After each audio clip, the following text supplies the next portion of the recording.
Hello दोस्तों, नमस्ते, प्रणाम। आप सभी को मेरा राम राम। आज मैं आप लोगों को बहुत ही प्यारा नकटा गीत सुनाने जा रही हूँ।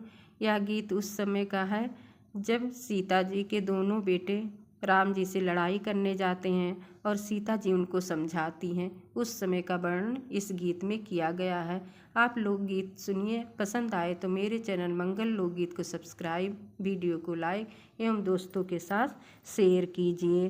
कहें मिथिलेश कुमारी कहाँ मानो लालन हमारी। कहें मिथिलेश कुमारी कहाँ मानो लालन हमारी। कैसे कराम से करबा लड़ैया, कैसे कराम से करबा लड़ैया।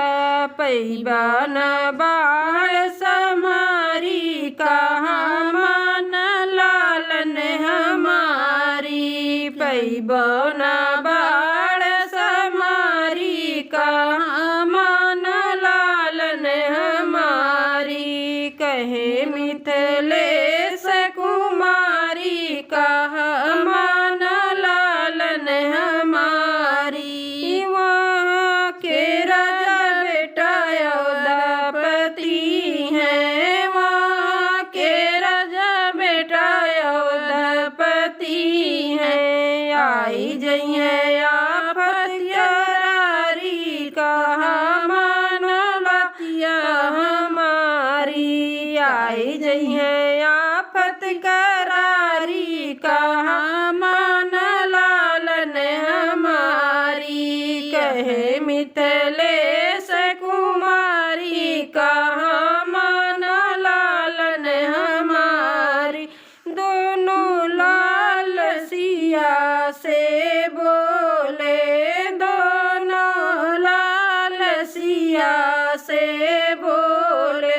छोड़ब न बाढ़ महतारी कहाँ मानो लालन हमारी। छोड़ब न बाढ़ महतारी कहाँ मानो लालन हमारी। कहे मिथिलेश कुमारी कहाँ मानो लालन हमारी।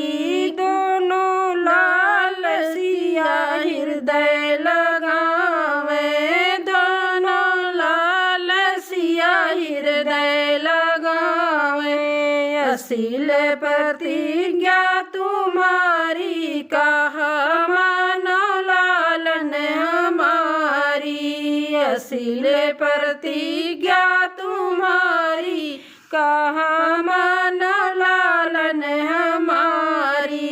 कहे मिथिलेश कुमारी कहाँ मानो लालन हमारी।